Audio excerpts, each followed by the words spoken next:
Digital News Asia, and with a vision of becoming a credible tech in both Singapore and in our region, as well as the rest of our Southeast Asia.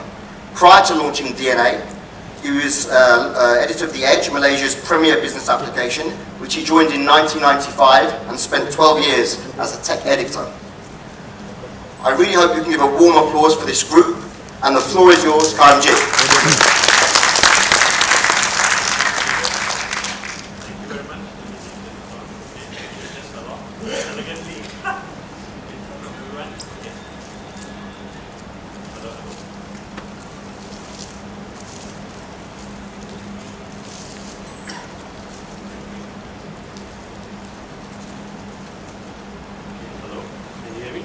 There you go.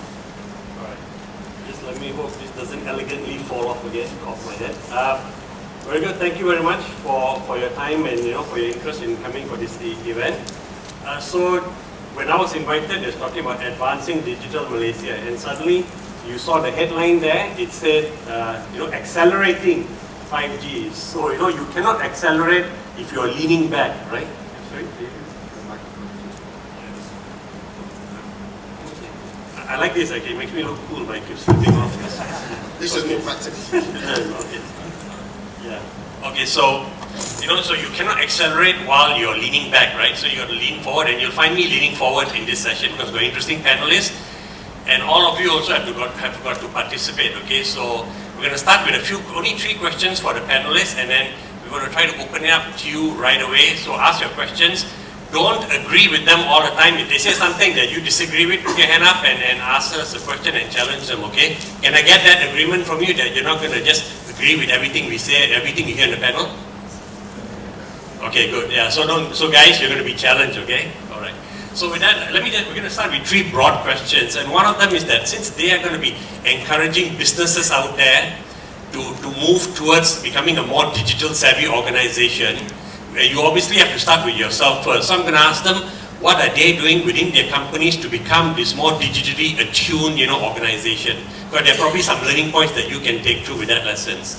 And then the second question we're going to ask them is about how they see their customers adapting to digital and some of the challenges they find with their customers. And hopefully there's some lessons you can take from there too.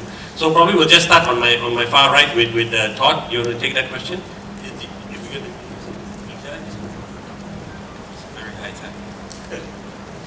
Not the wireless mic. Okay, so good question. I mean, what is Ericsson doing about being ready for digital? And I'm not going to spend time talking about training, and I mean, of course, we're doing like every organization, that sort of thing. I think the big challenge for us in our area of focus is actually to try to follow our customers on the change they want to go through, and also try to come up with ways to predict the challenges they're gonna meet. And that is forcing us to really rethink how we work. I mean, I'll give you an example. You think it's going to fall? Okay, maybe the part where I'm rocking is probably not so clever. Okay, I will try without that. Thank you. I'm good at making messes, actually. So, just thinking about what's happened for our industry, Airbnb, on paper anyway, is considered the largest hotel chain in the world. Guess how many people run the Airbnb operation? Just throw a number. Kamjit, what would you say? How many people run the Airbnb? It's a big company. Yeah, it's the biggest hotel chain in the world. Yeah. 20 people run their whole technology operation. So today, I mean, if you have an environment where maybe you take care of 300 servers, for your customer, maybe tomorrow you need to be able to take care of 3,000 or more. So that type of change means we have to drastically rethink how we should get ready for digital. And that means think about automation, artificial intelligence, coming up with new ways of working. And I mean, as a company that has a 140-year history, we know that if we don't reinvent all the time, we will not exist in one more year. So I think that is the challenge that we have. So it's really to try to follow our customers, challenge ourselves, and also try to help them predict where they will be. So that's one area of focus for us. So I think when Todd says follow your customers, also maybe he's being a bit modest, because if Amazon was to come and set up a e-commerce center of excellence here, or Google wants to set up a search center of excellence, you'll be excited, right? Because they're the global leaders in their space. In wireless, really, Ericsson is the global leader. So you've got a company that's actually powering the way ahead too. Because you talk about network society, I heard about network society in 2009 when I was, courtesy of Ericsson, I was invited to go to Barcelona for the GSM World Congress. So they already back then had this vision. So they actually, the technology leaders in the space, they set the pace for what the future could be like and hope that the market adapts. So they're not following their customers, I think, to be fair. Our customers are following the vision that they have set. So just want to put that perspective in there. And Aswan, you're going to take the question about how Celcom as an organization itself is adapting itself to be digital ready. Yeah, sure. So my name is Aswan. I'm Deputy CEO for Celcom, Malaysia's best quality network. Can I say that? Yeah. Best quality network. Before I answer the question, I thought it's quite ironic, right? We're in a conference talking about 5G, Internet of Things, connected devices, and we can't get the wireless microphone to work. So I think society has a long way to go. In the same way, anyone in a corporate life knows the most important person in the company is the guy that can fix the wireless projector, right? No one can fix projectors, right? So long way to go. So anyway, coming back to digitalization, I'll admit, I think telcos, most companies in Malaysia have a long way to go where digital is concerned. I think digital is probably the most overused word of 2017. Already, only 5 months in, the most overused word. Most overused word, and digitalization is such a broad topic. So I'll just talk about 3 things that we are doing, and the challenges are not trivial.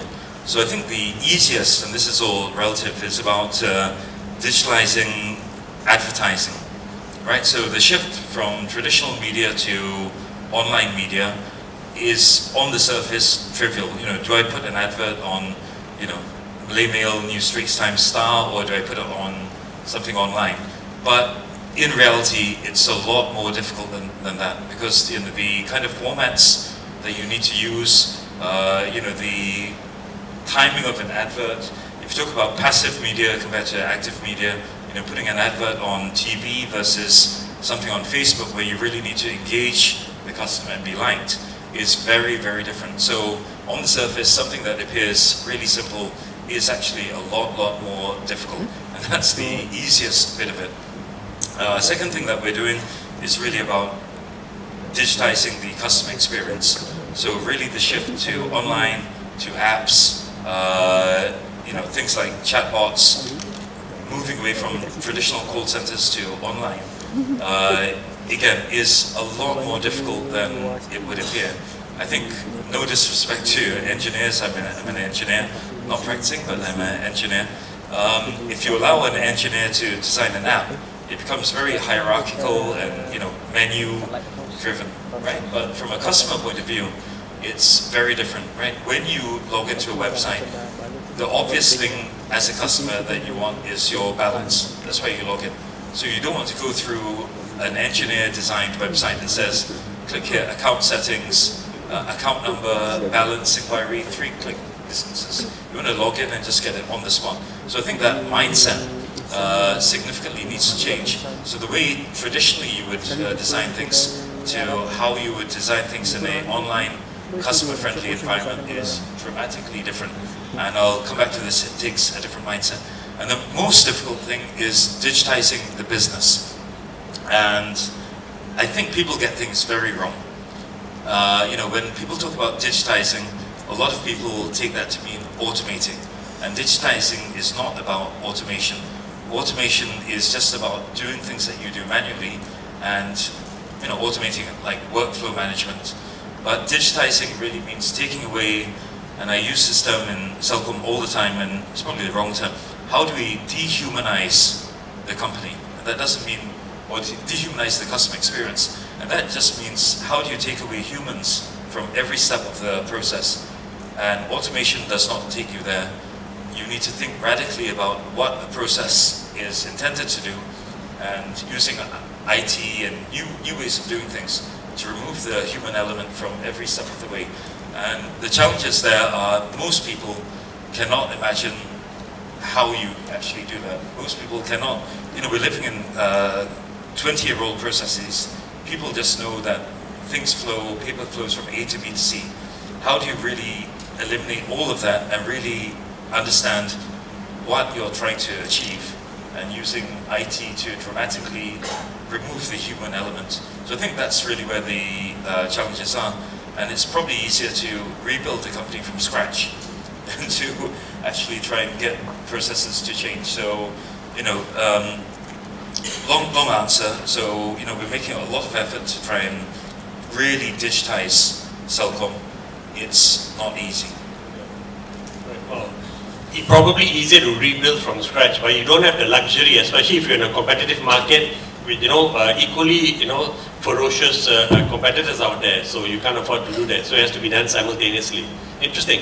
All right, David, do you want to share how Scania itself is trying to become a more digitally tuned company as you offer help to companies out there?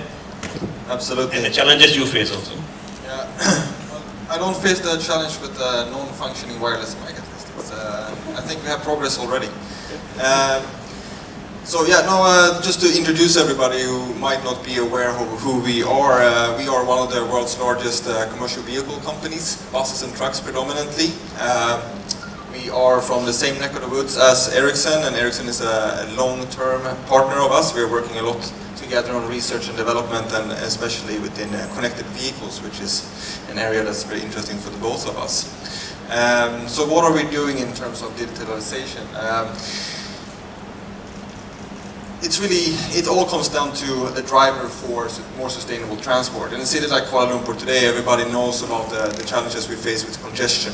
It causes a lot of us to. It's basically a huge inefficiency in society. We lose many hours sitting stuck in traffic, many hours that we don't spend at work, or we don't spend in school, we don't spend at home. So what we really see is that we see a huge demand for a more efficient transport network. And in order to improve that, the efficiency of the transport network, we are working with two things, predominantly autonomous vehicles. It's a very popular subject these days. We've been working with autonomous vehicles for the greater part of the last decade. So we have quite some experience in autonomous vehicles, and that's something that we will see rolling much sooner than we might think, even in Malaysia. And what we have been doing for quite some time is that we are connecting our vehicles. We have today 250,000 connected vehicles around the world. All of our vehicles are always connected. When they arrive, it's a standard feature of all our vehicles.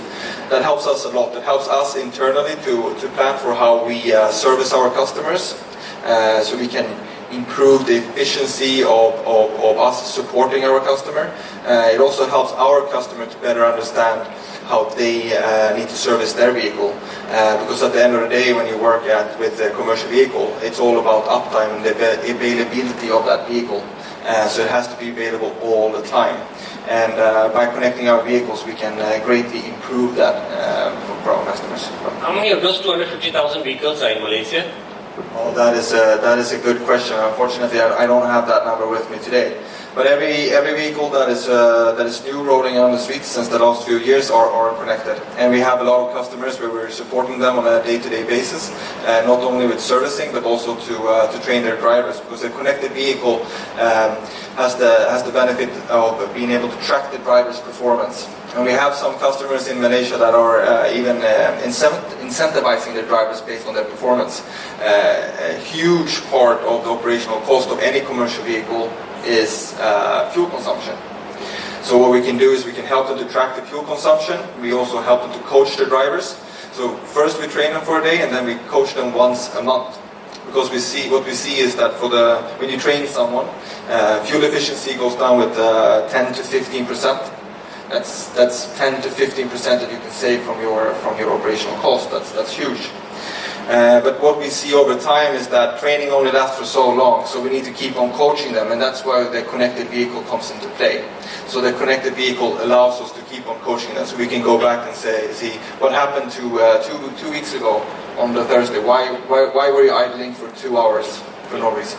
So it's really benefit for us and our customers. Yeah, very important benefit to the customers. Okay, Eddie, you can take the question about what Intel is doing to, and then I'm going to move to the next question for you. So besides that, what you are doing to change, transform digitally. What about your customers too? What do you see with your customers as they move, to become more digital savvy? And then Azwan, just to prep you, I'm going to ask that same question, but from an SME point, what do you see from your customers who are also trying to adapt digitally, and of course you're helping them, and especially with the SME, category. Just because that's 98.5% of all businesses are SMEs. So just to help you mentally prepare for that while he's answering that question. And then we're going to move to the question after that, and I want to get David ready, which is on how does 5G help you, right? Because this really is about, I want to bring it back to 5G quickly. How does 5G help with the solutions you have on the road ready for your customers, right? And then suddenly Todd, I was going to think of your last name now. So Todd, I'll have you answer that second then, right? In terms of 5G, how will that make a difference? So Eddie, back to you. Sorry if there was too much in one breath. Okay, thanks, Granjit. Okay, so whenever we talk about digital and digital transformation, it's a very broad topic. So in my role in Intel, I spend a lot of time talking to customers about digital transformation, why they need to transform, what does it bring to them, and for me, for us being an IT vendor, it's really about the infrastructure, how to make the infrastructure more efficient. Okay, and Todd used the example of Airbnb. We use that all the time. The other example that we see every day is Grab and Uber, right? Example of digital disruption. Companies from out of nowhere disrupting an established industry like taxi or transportation. And I had the opportunity to meet someone from Grab recently, and at the back of the business card of the Grab person's business card, it says disrupt or be disrupted, right? And they are the disruptions. So it was a very interesting thing for me. And that's the option for all of us here, telcos included, is to be able to come up and disrupt or be disrupted by a startup shortly. So, we spend a lot of time talking to customers, but what is Intel doing on our own when it comes to transformation? All our transactions with all our customers are all done, this is not a digital thing, but it's all done online. It's very easy for our customers to get information from us, to transact with us. So that infrastructure is done very well. And not only do we make good products, we must make it easier for our customers to get those products from us, right? So that's, again, if we don't do that, we will get disrupted because, people make great products all the time. That's one. And from an IT standpoint, whenever we talk about disruption, IT says, yeah, but I don't know what's the new thing that's coming up. The line of business knows, right? Your line of business knows that. And from an IT perspective, we need to then enable the line of business to go out there and disrupt. If they need to respond very quickly to if you are Cellcom and Maxis does something, you want to respond very quickly, your LOB, your marketing team must have the capability to respond very quickly. And that's where the infrastructure needs to be in place. So in Intel IT, we have our IT has done a great job over the years to allow us to have access to whatever IT or computing resources we need to respond very quickly to what's going on in the market. I think that would be a high-level guiding principle on what IT should be able to do, right? To be able to allow the line of business users access to resources very quickly. What about from your customers? Just moving on to your customers, what are you hearing from them as they move in their journey? I think from our customers, what they see is, I quote an example. I had the option to attend a CIO for a couple of weeks ago, and there was a telco CIO, and she was speaking about how they have transformed digitally. And she came from line of business, and her frustration with IT was, I can't get anything I need very quickly, right? If I need new resources, 3 months. And then the CEO got sick of her complaints and said, okay, we're going to do a reorg. You're now the IT guy, go fix all these problems. So they've transformed. She's now able to provide the right service that she expected in the past. And so I think customers want to do this. A lot of them don't know how to do it, and that's why they talk to companies like us, like Intel, because we can advise on what you need to do from an infrastructure standpoint to be able to respond very quickly. Now, the actual response or the disruption, your line of business people will know it. It's up to them. But we need to enable them. So I think from a customer standpoint, they see it, they want to do it. And with the new emerging business models, the opportunities are infinite. It's really what you can think of and how you can execute, right? It's not, it's not how you can, what it is how you can do it and do it better, do it quicker. So underlying driver for digitization of companies is to be able to serve their customers quicker, right? That goes across the board. Okay, with that as well. Yeah, I do. What was the question again? So about, see his mind is racing ahead. His mind probably operates at 6G speed, but forget about 5G, right? So it's about... It's like my hair loss, 60 speeds. But, it's about, no, what are you seeing with your customers in terms of their digital journey, and then especially with the SME level? Yeah, so I think SMEs are pretty much polarized, right? You have new generation SMEs who are naturally digital, right? So they embrace new technologies on their own, go into automation, and this is probably something that they do proactively. Then you have the old generation SMEs who tend to be pretty much analog, if you like. And I think the challenge there is really educating these companies on new ways of doing things. Now, we're still, I think, as a company, a bit behind the curve in terms of providing solutions. We have embarked upon providing solutions, so things like Salesforce automation, enabling e-commerce for companies. But to be honest, there's a lot of companies that still are a bit reluctant to change, and I think it's just a long journey, right? So we are investing in things. We bought into a company called 11th Street, which is our online marketplace. And we are trying to... How many of you have bought things from 11th Street? Please do. Yeah. Okay, well, almost half the audience. This is your cue to give them a coupon for the other half. Exactly, yeah, come and see me afterwards. I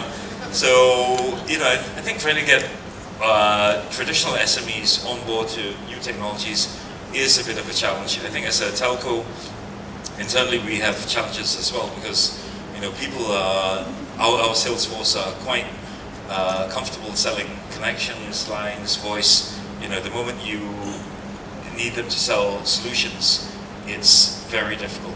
Remember when I first joined Telcom, this is my second round, back in 2005, even trying to educate the sales force on how to sell BlackBerry. Does anyone even know what a BlackBerry is? Yeah? Okay. So even trying to get them to sell BlackBerry and email was a huge challenge. So I think internally we still face this challenge as well. Now we can sell BlackBerry equivalents, but trying to sell higher end solutions is a bit of a struggle. So SME reluctance comes from just the generation who's leading the organization, and they don't see value. I mean, I think it's twofold really, right? There is a generational gap where some people are just, going back to my point about processes, right, are just so ingrained in the way they've been doing things for 20, 30 years. Then I think also on our part, our failure is our guys are not able to convince them of the benefits of doing things differently. So that's interesting. I think I'd like to commend Azwan here, because he's the deputy CEO of a listed company, and he can honestly admit to you guys that as an organization they're still failing in conveying the benefits. And fortunately for him, there are no media here, so that doesn't go on the record. Oh, you can. I'll quote this publicly as well. Wow, very good, fantastic, right? Even more open. So that's how, as an organization, you challenge yourself and your team, right? We're not doing enough. Everything's not good enough, right? You got to move faster. So I think going back to the point earlier, digitization is about, and the huge challenge that I think everyone will face is not about technology. It's people, and it's people challenging the way they do things. Why does paper exist? I don't know. And you talk about digitizing. A lot of people see digitizing people as society, meaning I'll print something out, I'll scan it and send it to you. That is not what digitizing is about, right? I guess paper is comfortable. I'm guilty of it right here in front of everyone. But for all of you researchers who are part of the lab up there, I think a very important takeaway for me is the fact that he's saying for businesses out there, they just don't see the value, because there's a generational gap. So how, as you, when you're working around creating technology, market solutions for 5G, just bear that in mind. How do you make that solution so innovative, right? The problem you're trying to solve, so innovative that customers will say, yeah, we need this, and we can use this in our company right away. So that's going to be a big challenge for you all. Don't just get caught up in the tech, in the geeky part of the solutions and what you're doing up there, yeah? Sorry, Eddie, do you want to take them? and talk about now the 5G layer, right? How do you think that will make the solutions you're currently offering better? Sure. Well, let's start about talking about autonomous vehicles, because that's where we really see the need for data. So in the future, and it's not so far away, in order to get more capacity out of our transport system, we really need to automate more. We need to have much more autonomous cars. We need to have more autonomous trucks. We need to have much more autonomous buses. And to achieve that on a bigger scale, we need a lot of data. And that is really what's driving 5G demand from our side. I'll try to put it into context. So, as I mentioned before, we've been working with autonomous vehicles for a long time. And the technology is really ready, it's here today. We have autonomous vehicles working in closed systems. A closed system is not so complex. A mine, for instance, a segregated bus system is a closed system. It's a quite simple environment. And in those types of environments, autonomous vehicles work really well. We've been running platooning trials in Europe. Platooning is when you have a driver in the first truck, then you have 3 trucks following it that are driverless. In this case, when we tried it, you had drivers in the following trucks. They were not allowed to touch the steering wheel, saying that the technology is already here. We are going to run trials in Singapore in December, I think it is. The same thing again, we'll be doing platooning from one terminal to another terminal. You will have a driver in the first truck, and you will have 3 trucks following them that are driverless. This will enable trucks to run much closer to each other, minimizing drag, improving efficiency, and of course, taking out the human factor. But still, you have a driver in the front, so it's still operated by a human. But again, so technology is here, and we can work in the environment we have. But if all of society will be autonomous, which we are really going towards, it will demand massive data. If you want to run a city bus, for instance, in a traffic environment like Kuala Lumpur, it's a much more complex environment. We need much more data. What happens if someone runs out into the street from out of nowhere? That's not going to happen in a mine. That's not going to happen on a construction site in the same way. So for that, we need data. So if we look at the time frame for developing or launching our autonomous vehicles, 2020, I mean, it's already available to some extent, commercially available, driver control, driver assistance, 2020. 2023 we will most likely see platooning on a whole different scale, and 2030 fully autonomous vehicles will be driving on the road. So I think you seem to be, Todd, he seems to be equating 5G with just loads of data and being able to just crunch that. So you want to take that question about how, what difference will 5G make, as businesses digitize, and even for Malaysia as we digitize the nation? Absolutely. So I think I want to just start by saying, which I think David was on to and Osman before, a lot of things are possible with today's technology, and I think there's a lot of money to be made and a lot of work to do now. But 5G does have some unique characteristics, and I think potentially the least important is actually the potential throughput. So I mean, later when we show demo upstairs, you'll see something around 18 gig per second, which is 18,000 megabits per second, which is probably, I don't know, 1,000 times more than what you're used to getting today. On crazy speed, yeah. If you want to see smoke coming out from your phone, try to, get a gigabit chip in it. Wait till you see what the phone looks like upstairs. It's slightly bigger. So that's. But one thing is that, but then there's some other unique characteristics. I mean, one is around the number of devices you can have per cell. So if you've got a bunch of these buses, then, today, you have a certain limitation of the amount of devices you can have per cell before the overall cell performance starts to go down, right? That's called congestion, if you guys are working with telco. Okay, so in 5G world, you'll be able to have a lot more devices, and that's important because Asan was talking about the number of connected devices or sensors that we see in the future. You need to have a network that can handle that. 18 billion of them are going to be just IoT devices. So, which I don't know how his sister got so many shoes, but that's anyway. So that's one thing. Another thing is the latency. So, I don't know. I'm not ready to step in a driverless vehicle yet. At least in an uncontrolled, a controlled environment I understand, but uncontrolled environment like KL, I'm almost not prepared to go for a run sometimes. So then again, because you need to have a technology where, I mean, down to a millisecond, the car would be able to react and brake. And I mean, that's something that will come from a latency perspective in 5G. And then there's a number of other things when it comes to beam forming, etc. So I think that technology is without a doubt very needed. I mean, one big use case is that, and the other one is what I was talking about when I was speaking earlier. I mean, the fact of the matter is, I mean, I don't see driverless cars as the first use case for places like Myanmar or maybe very rural Malaysia. I see potentially fixed wireless solutions as a way to help get broadband to people. So, you know, 5G is going to have a lot of important technology characteristics, but at the end of the day, so I'm not so worried about technology. I'm more worried about the ecosystem and how we will change. Ecosystem, what do I mean? How do we make the spectrum affordable? You know, you need a lot of spectrum to deliver 18 gigabits per second. How do we ensure that the players in the chain, whoever they look like in the future, they will survive? How do we make sure the business case works? How do we build the talent to do the transformation? That's where universities come in, and you know, so there's a lot that needs to happen. I think that's what keeps me awake at night. That's why we have this partnership with UTM, is to try to stimulate the ecosystem.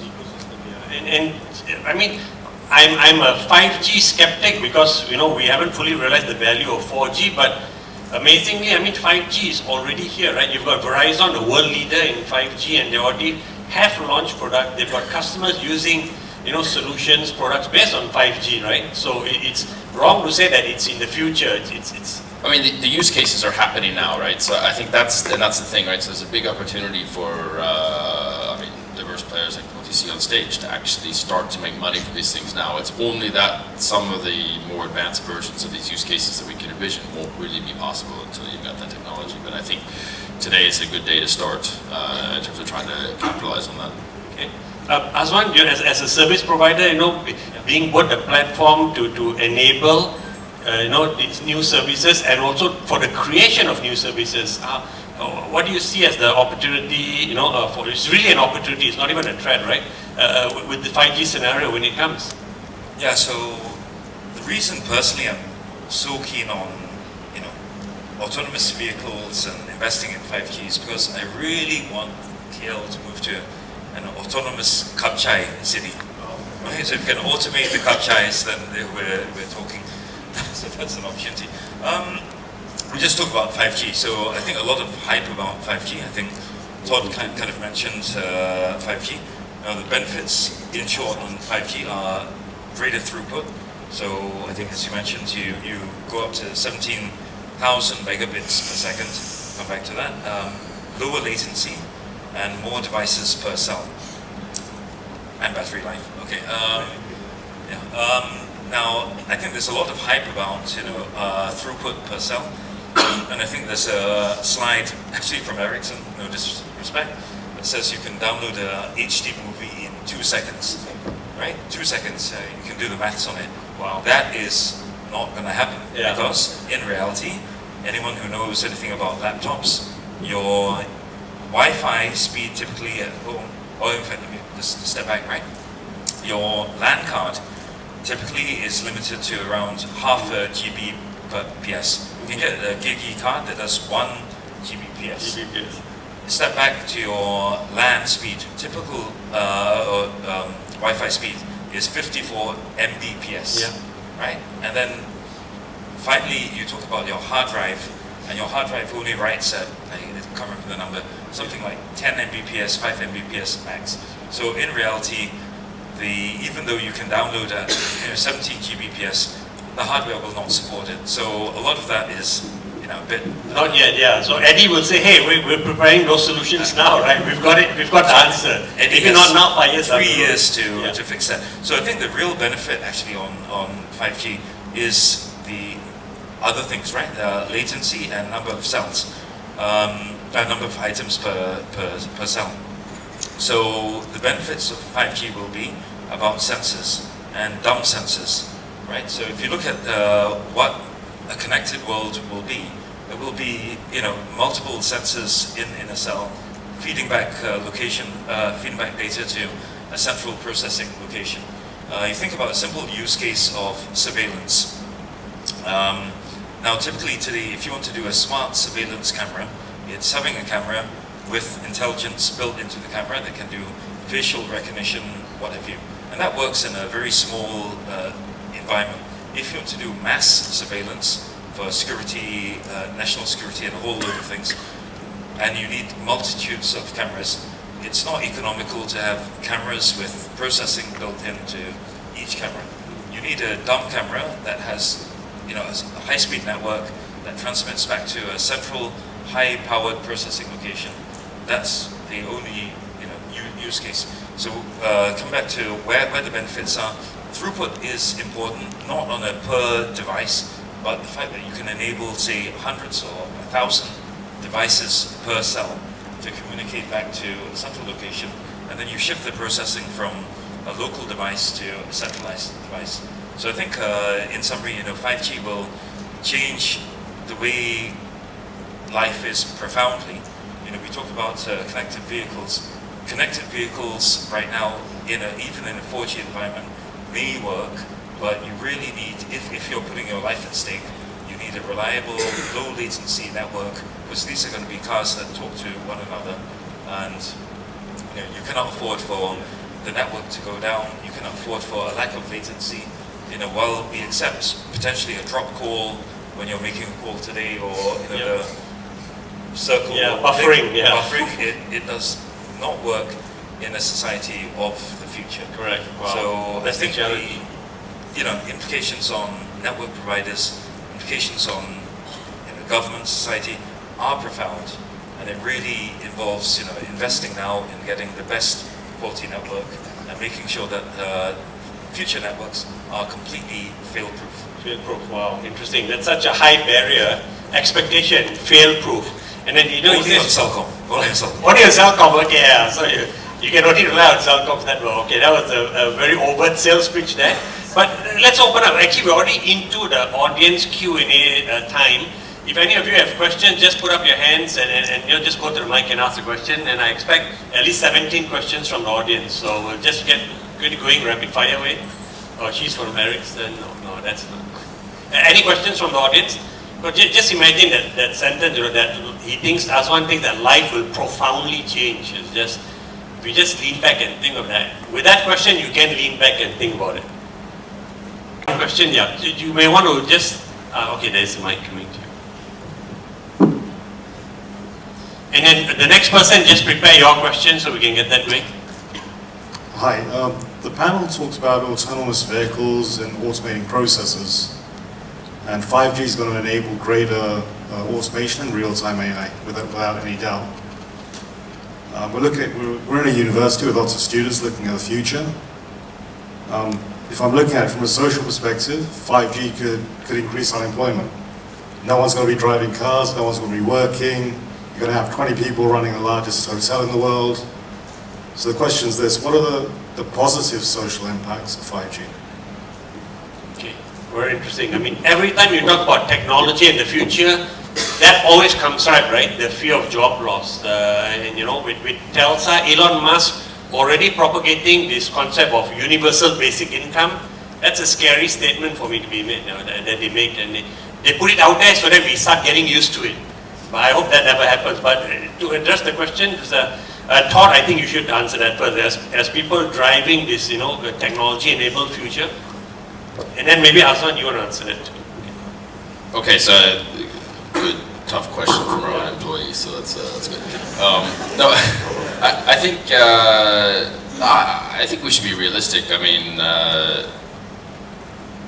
disruption will have an impact on society, and I mean, at times it could be negative, at least in the short term. I mean, you will see jobs that are, let's say, quote unquote, I don't know what the right word is. I mean, lower down in complexity. I mean, they will be eventually replaced by technology. I mean, that we've seen in manufacturing already, and I mean, it causes some displacement. On the other hand, countries that can embrace this type of technology disruption first, I mean, will move up economically in the value chain. If I go back to from a Malaysia perspective, I mean, the digital nation, high-income nation, I mean, that's where it's important actually to embrace this disruption. Then, if you talk about positive benefits, I think I mean, Dave's got a really good case of what's going to be positive when it comes to reduced fuel consumption and the impact that's going to have on the environment and the reduction of, the CO2 emissions, what that will mean for our own climate here. I mean, the amount of more sunny days we would have in Malaysia. I'll take another example. Everyone's forgotten, but a few years ago we were having a slight problem with peat fires, where I mean, air quality is really, really bad. And I think the extent to which technology based on sensors, 4G today, 5G in the future, can reduce that impact on society. I mean, that has long-term, peat fires and smoke has long-term effects on the population. I mean, eventually you'll get a higher mortality rate because of that. So I think those are the types of, just very quickly, some societal benefits as well. Yeah. Okay, so the point is, for the question, Eddie, you want to take that also? Okay, yeah. So I'll give you the mic. So disruption is going to happen. We as a nation, as a people, have to ride on that wave of disruption and not be on the receiving end when the wave drops, right? There's absolutely no options at all. We have to be on top of the wave. Eddie? Okay, I think we've all heard the terms about the jobs that our children will do tomorrow don't exist today. And that's the disruption it is. So while you are going to be out of, the jobs will change, there will be new jobs that will move to. And this is, as Todd was saying, manufacturing line, right? In the past, we used to stand at the manufacturing line and build stuff. Then robotic arms came in, so the jobs went away, but the people who are standing there now do higher value things. So, infinite possibilities with 5G, IoT, but the jobs our children will do will not be the jobs that you and I do today, right? So I think that's the part that's exciting, both exciting and scary. I think I also want to talk about AI, I mentioned it earlier on. The big news, the big words about AI today is really, what about the jobs of the people? But again, what that's intended to do is automate or digitalize some of the jobs that people don't need to do today, or where people can make a mistake, right? And that's where technology can come in and take over. One last comment on 5G around the connectivity of number of devices. As an enabling technology, the enabling platform, 5G is absolutely critical for IoT to take off in a big way, for autonomous driving to take off in a big way. So it will it will come. As Malaysia moves quickly and deploy, the platform will be in place for innovation to take place here, right? So the jobs of tomorrow will be created here, assuming the platform's in place early, right? The next Google will be from Malaysia, if we can get that right. So very good, right? Well, I think it's an exciting time for UTM also, right? With the conference ERICSSON had, they could have, I think, partnered with any university. They picked you guys also. So, yeah, I think your VC is clenching a fist. Yeah, a lot of you are, at the front lines of making that disruption happen and make sure that Malaysia is a winner, in that disruption for all of us. I thought you just want to have some closing thoughts before we move on to the next thing. I think we don't want to hold back the rest of the day's agenda. No? Okay, great. So I think there are thoughts and no talk. Let's just do, right? So let's just go up now. I think that's the 5G Labs session. We still have some time more questions. I think we should have some more. Oh, you do? Okay, fine. All right. So if there's any more questions from one question right from the front. Just give me the cue for the time then. Okay, okay. Okay. Hi, I'm Tariq Rahman from WCC UTM. I think I want to ask a question related to, as you know, we have 2G, 3G, 4G, more talking towards the broadband, increasing the speed. But when it comes to 5G, you're looking into different things, which means sometimes they call special generation, which means they are the one that not only enhance the broadband, but also latency reducing, and also the capacity build up. And this creates a new vertical industry. For example, not only talking about the ICT, but also talking about healthcare, manufacturing, and all those things. And you know that 5G will be happening in 2020, but now standardization is going on. But the IC 5G that we have here is to educate people and so on. So you can see that the graduate from the university has to be prepared from now and see the vertical. The question is that how can you see the industry could help the university in that, because the government now is encouraging for the industry or university to work together with industry to have more employability and so on. So the question is how industry could assist the university into see what will be happening in the by 2020 when 5G is available. Maybe I can start, and then I think one thing our industry needs, I mean, that's where we work, is new ways of thinking. So, just to tell a brief story, I mean, we deployed this connected mangrove solution up in Sabak Bernam, received an award from the UN, but one of the big problems we're having is on module costs of these sensors, very high. So actually, I mean, you know, the way you could innovate there is to get, I mean, together in sort of public-private partnership, I mean, together with the university to work on, okay, here's this problem, how do we create, with new ways of thinking, sensors that cost 1/10 of what we've been able to get from the market today. And I think these types of problems, like how can we, for oil platforms where it's maybe dangerous to do remote inspection, but still too expensive to deploy technology, how can we come up with a new way to develop and deploy technology so it's possible today? I think that requires also interaction between industry and universities. So I think that's something that we can do more. Obviously with this partnership we're starting, but obviously it's not enough to make the whole ecosystem work. First, I think, okay, do you want to answer that, Eddie? So from, I think industry and university, I think the easiest one is really around training. And training around new things and courses that a university may not have. For example, things like AI. That requires a lot of new skills around the different AI frameworks. And this is something that, you know, Intel, we try to do. We probably don't do as well as we could, but we are, you know, continue to do that. It's really around training around that skill, because as David talked about data being important for autonomous driving, someone needs to look at the data and make sense of it, right? The machine collects it, so we need to do training around that. So that will be the easiest part, easiest piece of what industry can do. And, you know, Intel, we have our education programs. The challenge for us, and just to, Todd may agree or may not, is really skill, right? Why is he partnering with UTM and not the other universities? Because skill, we can't do them all, right? So selectively, we do have programs to all the universities, and I think where the universities can help industry is really, you know, have a vision of where you want your students to go, jobs of future, jobs of tomorrow, and maybe help industry and say that, hey, you know, Intel, ERICSSON, here's what we can do for you. What do you think? Let's discuss. You know, we are willing to invest, joint investment. Let's set up something that will benefit society as a whole. We are a commercial entity, but we are also here to, you know, help educate and build up the next generation of, you know, technology consumers or whatever. Okay. I think for UTM also get the VCS question, but just quickly to also answer that question, you know, industry is hungry for engineers. Engineers are sexy now, right? So all you need to do also is to alert the largest companies that we've got 200 engineers who are moving into the senior year.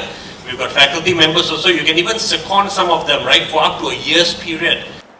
You know, it's good to hear that from the industry side, you know, that industry is looking forward, and you have, you know, in your, I don't know, structure or planning, you know, some sections or some departments or, you know, opportunities for working more together with the universities. And for the universities, this is what we're talking about every day now, especially at most challenging time now for Malaysia, you know, where even the public research universities such as Malaysia, we have only 5. In Malaysia, we have UTM, UKM, USM, and UPM, that's all, research university. These are universities promised by the government that we are going to be honored with at least 80 million per year on R&D and C, you see. But those days are over, and we are now being expected to raise at least 30% every year for us to be able to function, you know. And we're not just functioning at normal level, at, you know, those days are gone, okay? We're not doing things the way it was before. And here, again, I'm not the VC, by the way, Mr. Karanjit, I'm just the pro VC, but I don't care, you know. Ladies and gentlemen, you know, the challenges that we face today is huge, you know, and I truly wish, you know, there'll be more discussions on the way forward on the collaboration, the real collaboration between industry and universities. I'm just again and again been sharing with Professor Tariq and all the directors of all the COEs here on Cal campus that we need to be more, you know, engaging more the industry in real way. You know, meaning if you're here saying that from Satcom, from Intel, and Scania, and of course ERICSSON, we will honor that. But I think the next round will be the discussion on how best way forward for this collaboration, for it to become real.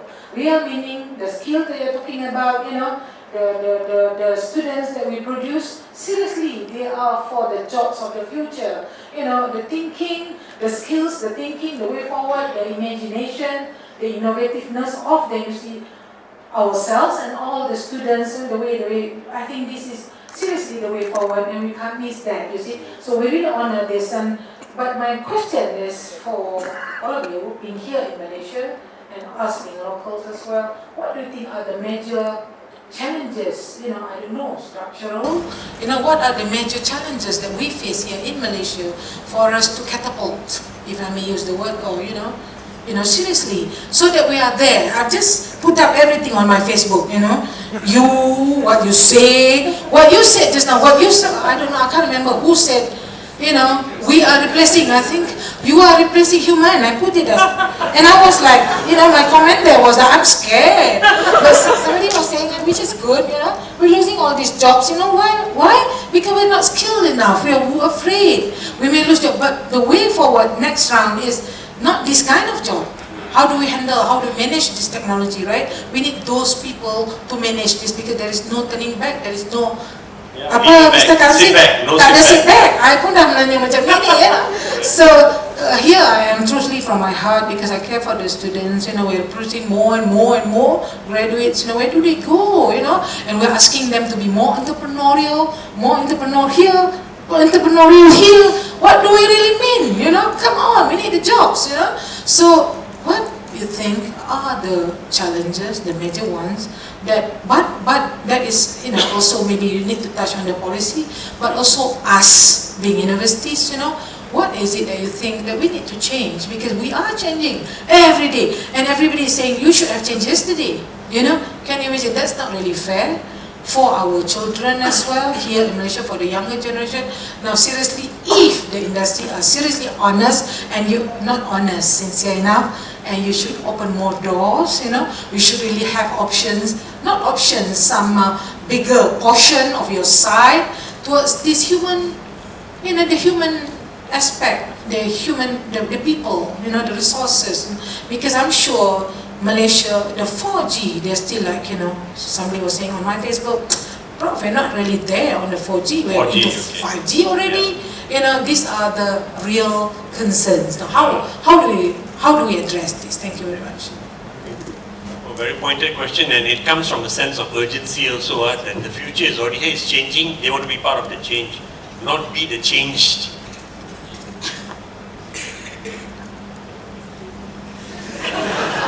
I'll look away from you as well. As a large employer in Malaysia, as an enabler, as a platform, Professor, punya question susah lah. Let me try and answer. It's like a broad question, right? The challenges, and I think it goes back to the point about what are the jobs of the future. And we've spoken about implications of 5G. We've spoken about digitization.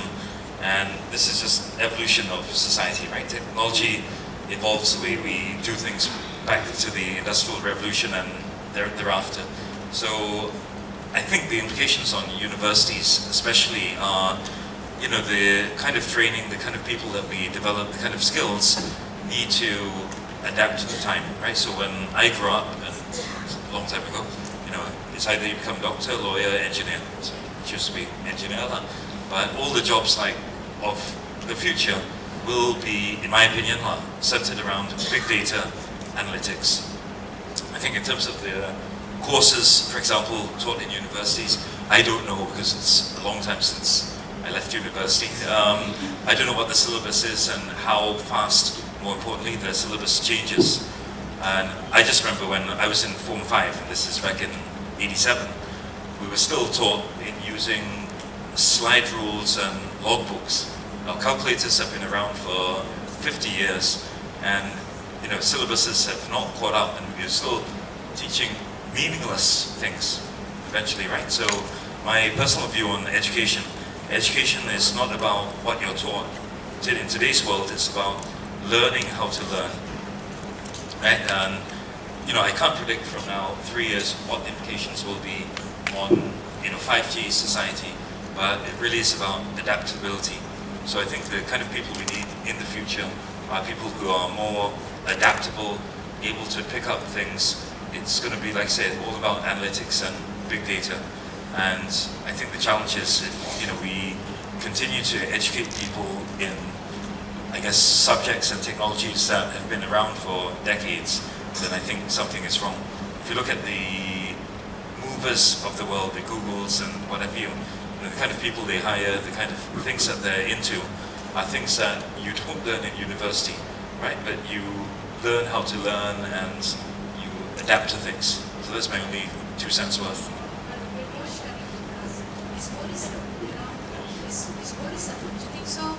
Your sharing is worrisome. I mean, the policymakers should be alarmed at the changes. It's very fast.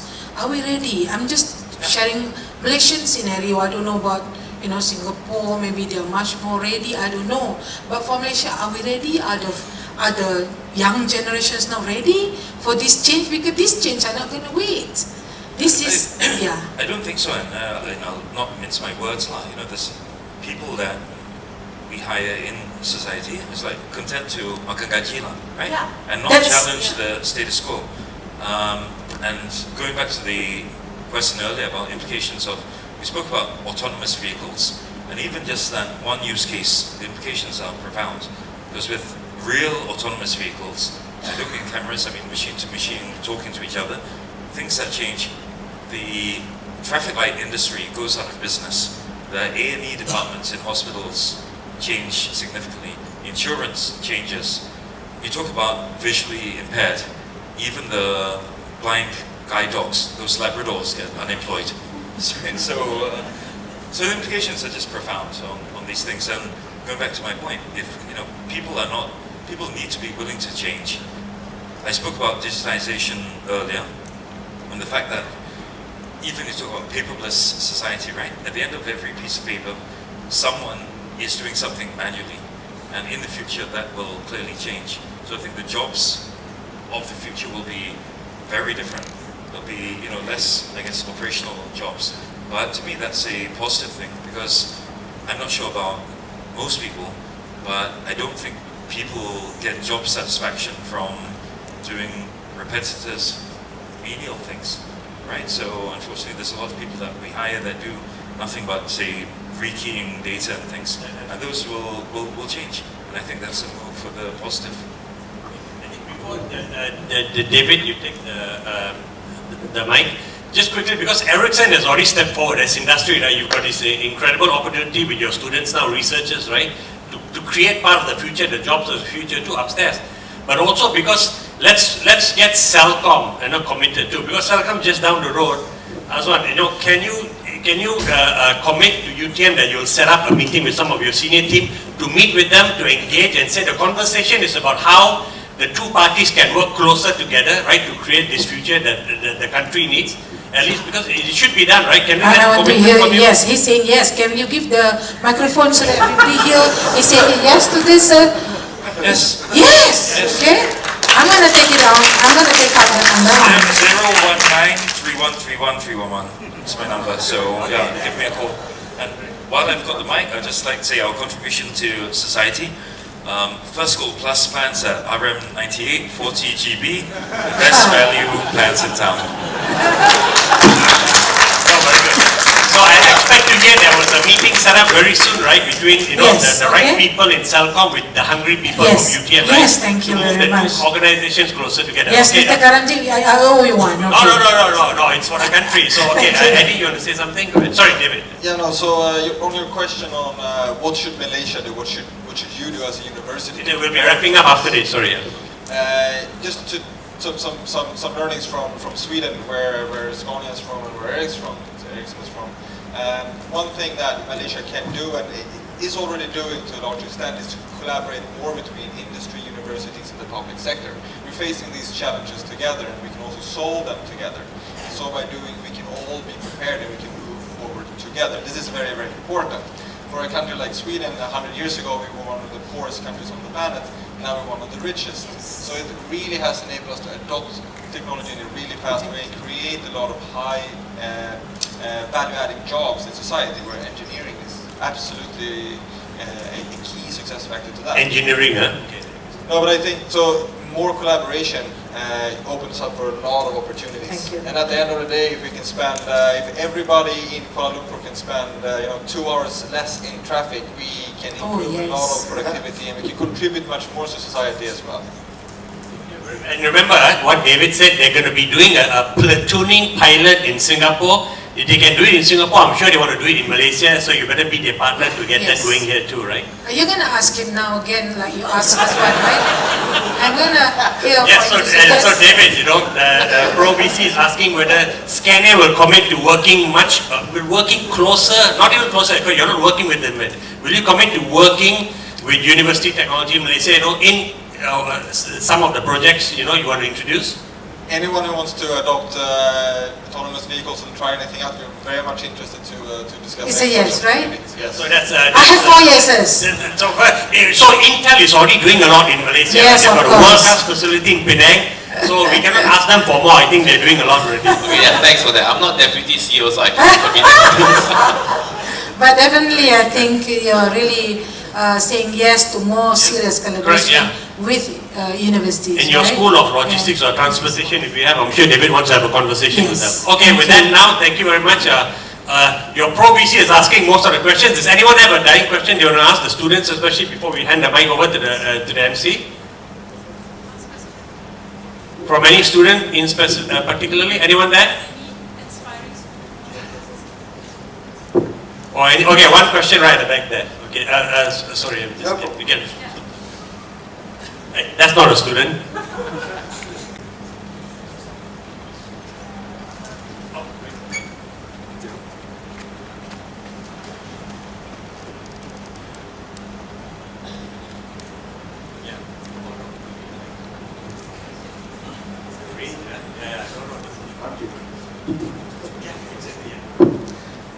I am Ahmad, visiting researcher in Wireless Communication Center, UTM. Regarding to the tracking system, Tracking system. Yeah. I want, because the tracking system now is available for 4G. So what 5G can contribute in tracking system as a difference within the current tracking system? The main. So very specific, what value can 5G add to the tracking system? Are you able to answer that, David, or you want me to pass that to Todd then? I mean, I can answer your question. I mean, in terms of tracking, the connectivity just sends the data to our server, out to the customer. So sure, it can do it faster, but it's not really a challenge right now. And tracking is not done specifically through 4G or 3G. It's GPS that gives a position, sends the data over the network. So it's not done through the network itself. It's more when you need to do it in real time. If you only need to roll it out on a greater scale, then you would, if all of society would be rolled out all over society, then you would really need more data, and then you would need 5G. Okay, the 5G in terms of tracking kicks in when you have 5G already, right? Then you have real-time tracking. Okay, with that, we're going to move the mic back to the MC.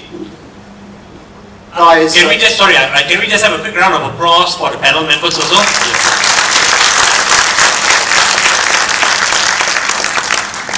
Guys, I must admit, I mean, this is the first session I've been to in a 5G discussion where we've had lively debate, discussion, where not all of the stories are about what's going to happen, but we discuss real challenges, real issues, and I hope going forward that we can make some progress. So I think that was an excellent discussion. Thank you to the panel. Right, some housekeeping now. So we've come to the next stage of our discussion.